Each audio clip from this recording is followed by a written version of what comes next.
श्री क्षेत्र भंडारा डोंगर या ठिकाणी हा जो काय नामयज्ञ चालू आहे की जो नामयज्ञ आमचे मार्गदर्शक परमस्नेही हरिभक्तीपरायण अशोक महाराज मोरे ब्रह्मपुरी यांच्या श्रीमद भागवत कथा आणि त्याचप्रमाणे श्री तुकाराम महाराज गाथा पारायण या असा हा दुग्ध शर्करा योग आणि त्या निमित्तानं सुरू असलेला हा नामयज्ञ आणि ह्या नामयज्ञातील आणि 5व्या दिवसाची एक कीर्तन रूपी सेवा माझ्याकडं योगायोगन आलेली आहे आणि या सेवेसाठी निवडलेला अभंग देहूचे सुप्रसिद्ध साधू वैराग्य मूर्ती नवे नवे जया पूजले आदरे पांडुरंगे विमानस्थ केले प्रयाण प्रसंगी असा ज्यांचा अधिकार आहे अशा अधिकाराचे असणारे जगद्गुरु तुकोबराय आणि यांचा 3 चरणांचा आणि उपदेशपर प्रकरणातील अभंग हा सेवेसाठी निवडलेला आहे.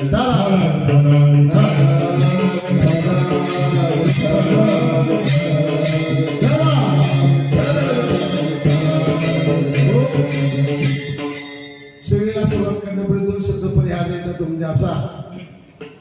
ही जी काही सेवा आली माझ्याकडं ती सेवा म्हणजे आम्ही मागील महिन्यामध्ये कालच ज्यांची सेवा झाली हरिभक्तीपरायण भास्कर महाराज जगदाळे त्यांची सेवा झाली. आम्ही भास्कर महाराज जगदाळे आणि आम्ही मागच्या महिन्यामध्ये करकंब गावी या ठिकाणी गेलो की ज्यांचं आता या ठिकाणी काल्याचं कीर्तन आहे हरिभक्तीपरायण श्रीकांत महाराज आरोळे त्यांच्या गावी गेला असताना महाराजांनी जगदाळे महाराजांच्या आणि कीर्तनासाठी गेलतो त्यावेळेस आमची काही ओळख नव्हती काय नव्हती. व्हॉट्सअपवरती हरिभक्तीपरायण नाना महाराज फडणवीस यांचा एक व्हॉट्सअप ग्रुप आहे निरपेक्ष कीर्तन सेवा असा एक ग्रुप आहे आणि या ग्रुपवरती झालेली ओळख आणि ती म्हणजे श्रीकांत महाराज आरोळे प्रत्यक्ष आम्ही त्या दिवशी पाहिलं पाठीमागच्या एकादशीच्या टायमाला आणि त्याच वेळेस महाराज म्हटले आरोळे महाराज म्हटले का देहूमध्ये असा एक सप्ताह आहे त्यामध्ये महाराज सेवा करणार का. त्यावेळेस मी लगेच होकार दर्शवला आणि त्याच वेळेस त्यांनी तिथून हरिभक्तीपरायण मोरे महाराजांना फोन लावला आणि त्यांनी कॉन्टॅक्ट नंबर दिला. असो म्हणून मोरे महाराजांच्या वतीनं आरोळे महाराजांच्या वतीनं तुम्हा सर्वांचं हे दर्शन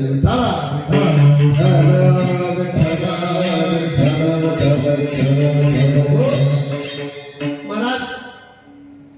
इतर सेवा आणि आजची सेवा माझ्या दृष्टीने आजची सेवा अतिशय महत्वाची आहे. काही क्षेत्रातली सेवा आहे. इतर सेवा क्षेत्र सोडून आणि वाड्या वाजताना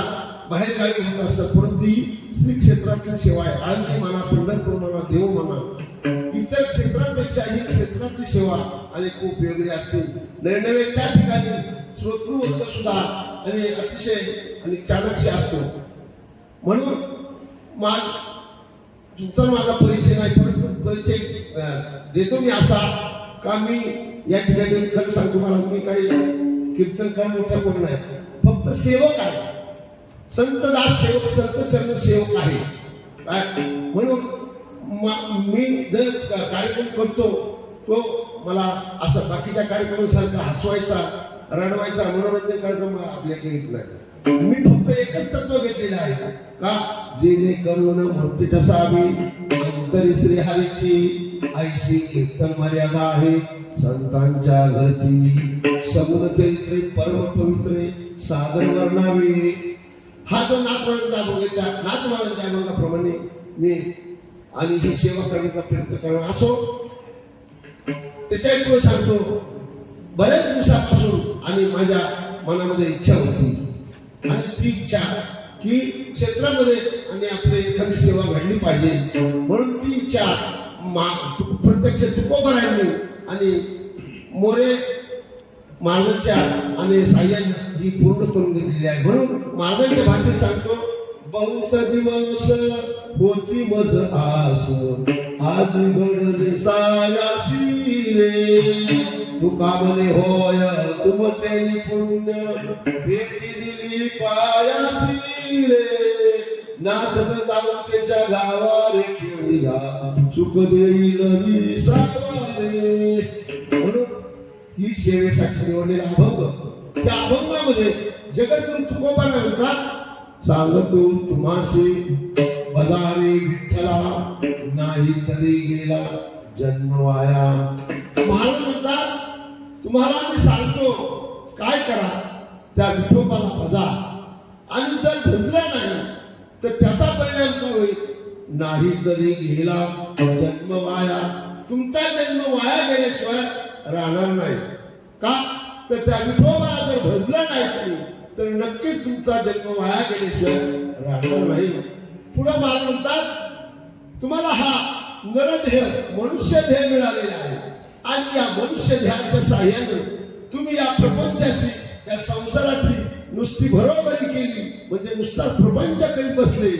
तर त्याचा काय परिणाम होईल मला म्हणतात भवाची पुरी वावसे करिता बरोबरी दुरावसी दुरी हा प्रपंच करीत जर बसले तर तुम्ही देवाजवळ तर येणारच नाही पण देवापासून लांब गेल्याशिवाय राहणार नाही दुरावसी दुरी देवापासून लांब जाणार आणि शेवटी त्याचा परिणाम होईल तर भवाची पुरी वावसी या भव नदीला जो काय पूर आलेला आहे त्या पुरामध्ये तुम्ही वाहून गेल्याशिवाय राहणार नाही आता भव नदी म्हणजे काय आणि त्या नदीला आलेला पूर कोणता आहे जर तुम्ही ज्ञानेश्वरीचा 6वा अध्याय काढला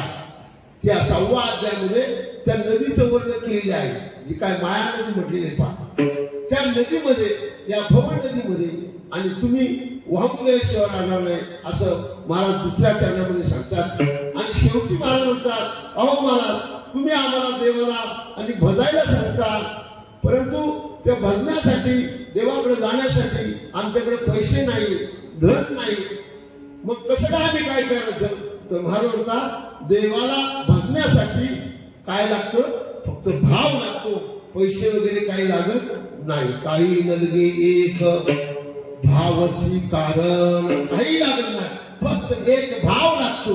आणि हे महाराज नुसतं सांगत नाही तर त्यांचं जे काय आराध्य दैवत आहे विठ्ठल कुणीचे दैवत आहे अशा त्या दैवताची शपथ घेऊन सांगतात तुका म्हणे आन विठोबाची असा या बोलण्याचा सरळ अर्थ आहे विठाला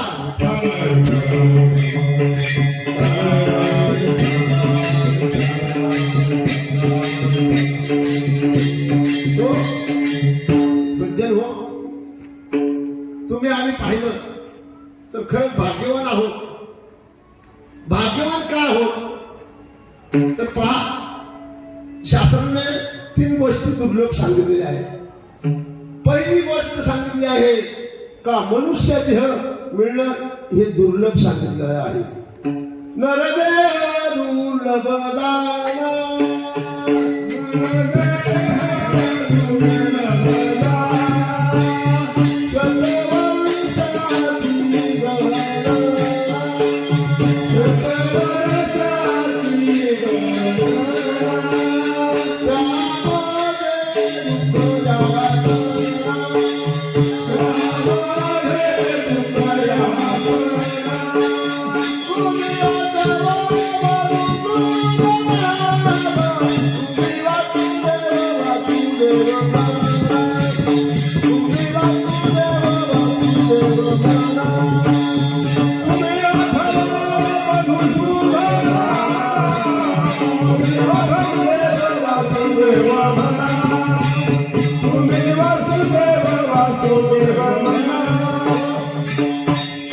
पहिली गोष्ट